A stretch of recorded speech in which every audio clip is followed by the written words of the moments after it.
شهریار دهقان هستم.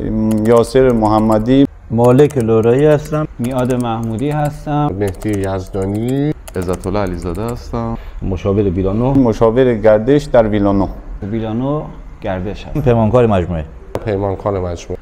در بخش فروش و پیمانکاری مشغول به کارم. کدوم منطقه بیشتر فعال هستید؟ چمستان. منطقه چمستان. چمستان. منطقه چمستان. چمستان. چمستان و نور. پرمعامله ترین منطقه کاری شما کجا بوده؟ منطقه آهودشت. آهودشت. منطقه بهدشت. بهدشت. منطقه آهودشت. آهودشت. عبدالله. خودت به عنوان یه غیر شمالی بخوای زمین یا ویلا بخری در کدوم روستا خرید می‌زنی؟ بالادست نعمت آباد. منطقه بالادست نعمت آباد. امیرآباد سعادت آباد. روستای نعمت آباد. عبدالله اناده سنگچالک. بیشتر سمت واز. روستای آهودشت. در سال 403 خرید فروش در کدوم فصل بیشتر بوده؟ فصل بهار و تابستون. تابستون خوب بود. زمستان. پاییز. فصل بهار. فصل تابستان. زمستان قبل عید. زمین بخرم خودم بسازم بهتره یا مستقیم ویلا بخرم؟ بستگی به سلیقه خودتون داره دیگه. بعضیا دوست دارن که با متریالی که خودشون دوست دارن کار کنن، زمین بخرن بهتره. زمین بخری خودت بسازی خیلی به صرفه داره. زمین بخرید خودتون بسازید. زمین چون به نفع مشتری، سودش بیشتر. قطعا زمین بخریم و بسازیم. زمین بخریم بسازیم.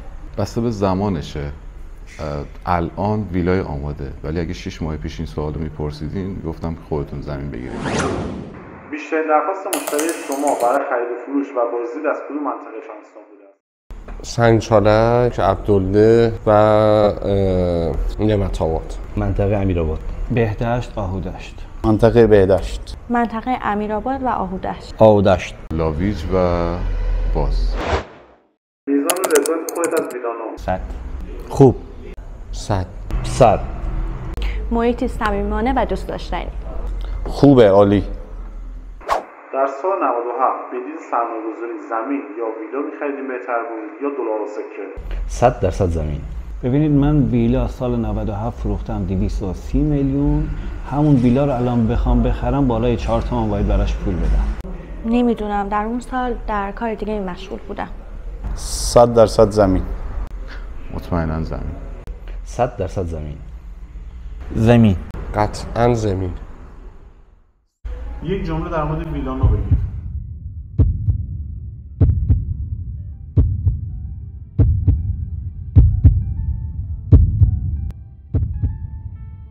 صداقت.